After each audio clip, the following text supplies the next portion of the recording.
The Agency for Integrated Care is aiming to redefine what it means to age, as Singapore is set to become super aged in 2 years.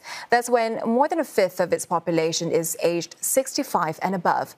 The AIC's photo exhibition is challenging traditional perceptions of aging. Now, it features seniors with active lifestyles and their mindset for lifelong learning. 50 photos depict seniors pursuing their passions from weightlifting and tennis to volunteering and fashion. The campaign also aims to shift societal attitudes and foster a more inclusive and supportive community. Held at our Tampines hub, the showcase will run until Sunday.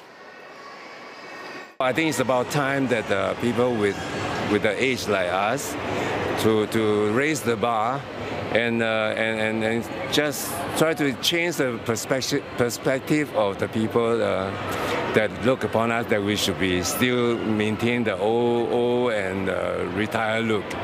And with the exhibition like this, I think it's a very positive approach.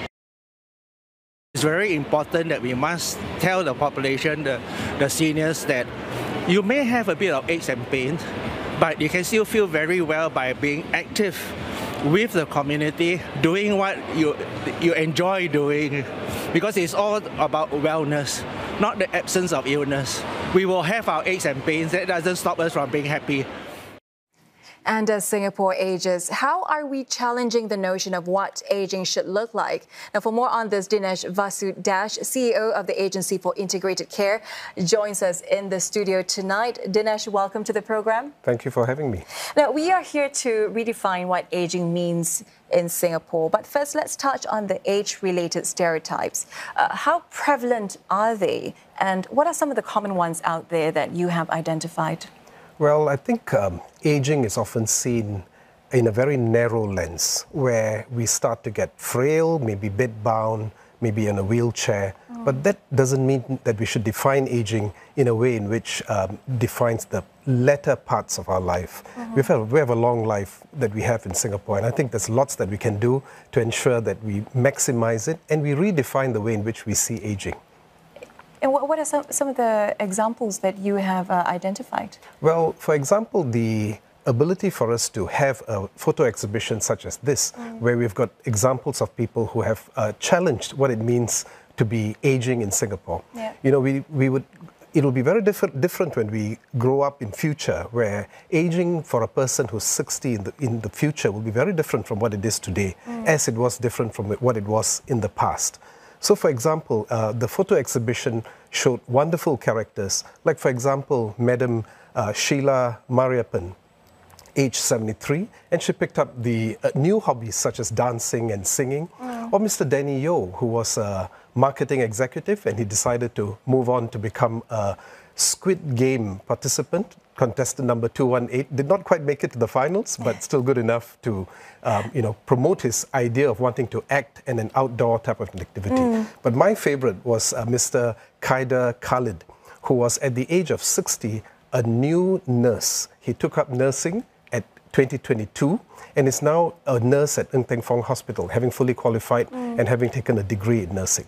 So the aging of Singaporeans in the future would really depend on ourselves. What do we see ourselves as we get older, opening up new vistas, making sure that we are able to do new things that we may not have been able to do earlier in our lives. These stereotypes that we have or generally have about aging, they're so ingrained in our culture that we may not even notice sometimes.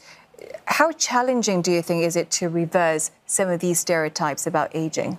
Well, I think we would have to look at it from the individual's perspective. It really depends on the way us as individuals identify what it means to be aging.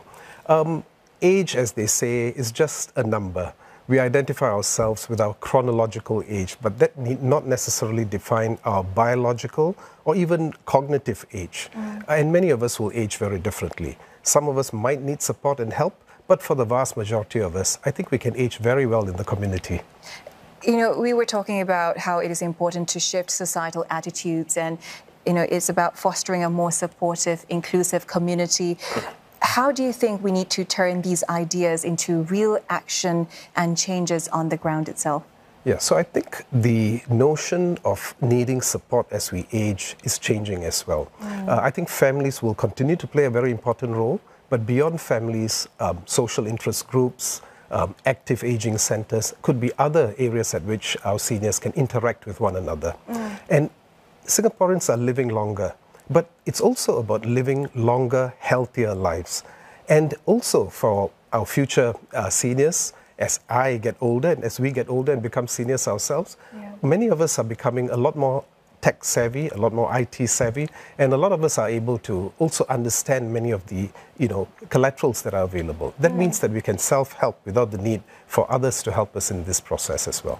So earlier you were talking about the exhibition, Yes. some of the examples like this at the exhibition, and I saw some of those pictures as well. Those are really beautifully captured images of seniors doing what they're so passionate about. I saw the one on volunteering in food distribution, Oh, yes. weightlifting, and even pole dancing. That was very interesting. What impact are you hoping this exhibition would achieve in trying to address or overcome limited portrayals of our seniors? Yeah, so I think these are examples where individuals like you and me in society are able to rebrand the way they see themselves, and in so doing allows for society to look at them in a very different way as well. And that will break the silver ceiling, break the stereotypes that are there, and allow our seniors to live happy and healthy lives in the community.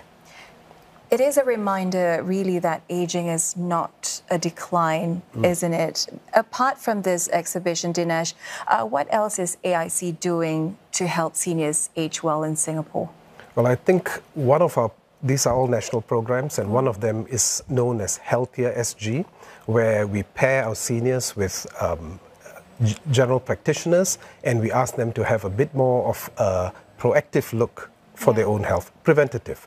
So I think that will allow people to be healthy as they age. It's as simple as walking, meeting with friends, having social circles, and so forth. But also, we have another program called Age Well SG, where we're able to age well in the community with social hubs such as the active aging centers and with the built environment to suit ourselves in terms of aging within the community itself. And I think these are real game-changing ideas that will redefine the way we age. But I think most importantly, each and every one of us would have to reframe the way in which we look at aging to indicate that, it's not just the tail end of life that all of us have to go through anyway. But more importantly, it's the journey, and how do we then enjoy the journey. Lots to participate, lots we can learn from our seniors. And I think a lot can be done for the future too. That's a very important point that you made. We really need to change that mindset, right? That aging is not necessarily a bad thing. And all of this is very timely because today we celebrate International Day for Older Persons. What do you think is society's role in helping seniors age, access better care, both in terms of ensuring lifespan and health? So I think lots can be done with friends and families in terms of the way in which we encourage our seniors, ways in which we provide for caregiving for those who require care. And most importantly, it goes back to the individual once again. If the individual can age happily and healthily in the community, that's great. But if there's a requirement for them to need help and support, please do seek help and support too. Dinesh, I think you're doing wonderful work. Thank you so much for speaking with us tonight on Singapore Tonight. That was Dinesh Vasudash. He is the CEO of the Agency for Integrated Care.